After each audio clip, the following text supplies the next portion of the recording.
Halo semuanya, perkenalkan nama aku Rapina Ismadianti dengan NIM 1122101512.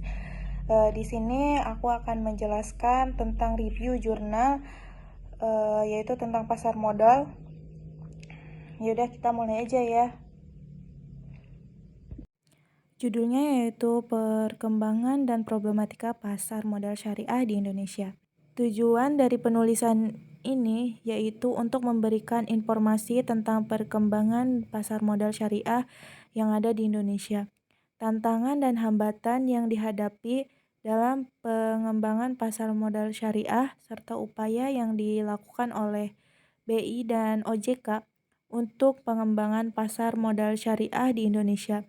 Dokumen ini juga memberikan informasi tentang strategi yang diterapkan untuk perkembangan pasar modal syariah dan dampaknya terhadap pertumbuhan ekonomi yang ada di Indonesia ini.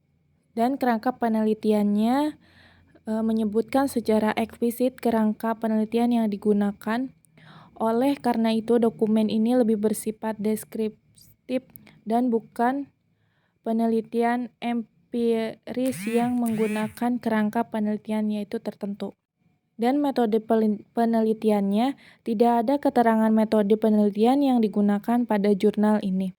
Isi dan pembahasannya yaitu mengenai pasar modal syariah yang ada di Indonesia, tantangan dan hambatan yang dihadapi dalam pengembangan pasar modal syariah.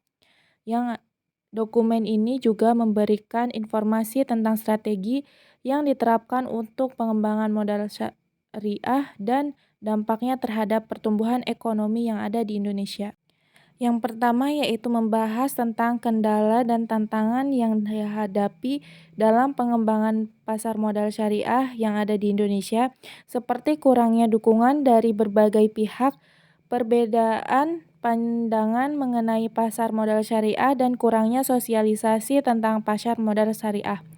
Yang kedua yaitu membahas tentang definisi dan karakteristik pasar modal syariah dalam menggerakkan perekonomian Indonesia yang tangguh dan berdaya saing. Yang ketiga yaitu membahas tentang upaya-upaya yang dilakukan untuk pengembangan pasar modal syariah yang ada di Indonesia, seperti meningkatkan literasi dan edukasi tentang pasar modal syariah, mengembangkan teknologi digital untuk memudahkan akses ke pasar modal syariah, dan bekerja sama dengan lembaga pemerintah untuk meningkatkan likuiditas pasar modal syariah ini. Yang keempat yaitu membahas tentang Dewan Syariah Nasional. Dalam mengeluarkan ketentuan mengenai kegiatan investasi dan produk investasi di pasar modal syariah Indonesia serta perkembangan instrumen-instrumen pasar modal syariah seperti obligasi syariah, saham syariah, dan reksadana syariah. Dokumen ini juga menyebutkan bahwa meskipun ada inovasi dalam bentuk atau instrumen investasi syariah di pasar modal, masih ada kurangnya pengetahuan dan wawasan masyarakat terkait pasar modal ini.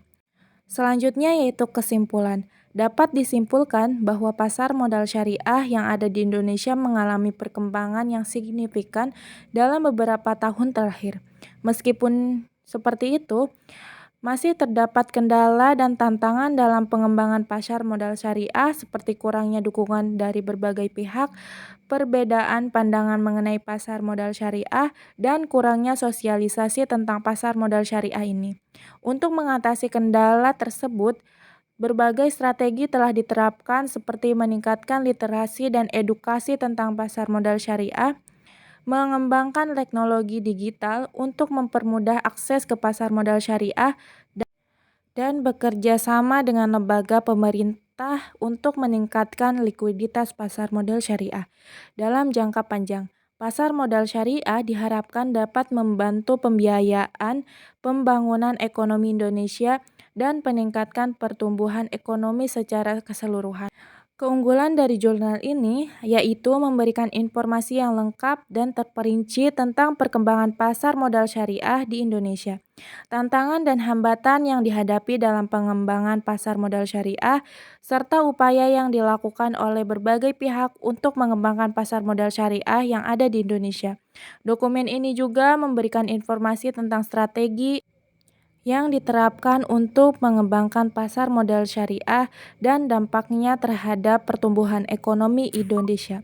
Selain itu, dokumen ini juga memberikan gambaran tentang peran Dewan Syariah Nasional dalam mengeluarkan ketentuan mengenai kegiatan investasi dan produk investasi di pasar modal syariah Indonesia, serta perkembangan instrumen-instrumen pasar modal syariah seperti obligasi syariah, saham syariah, dan reksadana syariah. Dokumen ini dapat menjadi referensi bagi para investor, akademisi, dan pemerintah pasar modal syariah yang ada di Indonesia. Kekurangan dari dokumen ini yaitu tidak menyebutkan secara eksplisit metode penelitian yang digunakan dalam mengumpulkan data dan informasi yang disajikan dalam dokumen tersebut. Selain itu, dokumen ini juga tidak memberikan analisis yang mendalam terhadap kendala dan tantangan yang dihadapi dalam pengembangan pasar modal syariah yang ada di Indonesia, serta strategi yang diterapkan untuk mengatasi kendala. Dokumen ini lebih berfokus pada memberikan informasi tentang perkembangan pasar modal syariah yang ada di Indonesia dan upaya yang dilakukan untuk pengembangan pasar modal syariah yang ada di Indonesia ini. Kekurangan dari pasar modal ini tidak ada informasi yang menjelaskan secara detail mengenai strategi yang telah diterapkan untuk mengembangkan pasar modal syariah yang ada di Indonesia. Selain itu, tidak ada data atau informasi yang menjelaskan mengenai kinerja atau informa pasar modal syariah yang ada di Indonesia dalam beberapa tahun terakhir. Mungkin cukup sekian review jurnal dari saya. Mungkin banyak sekali kurangnya, mohon maaf dan sampai jumpa kembali. Dadah.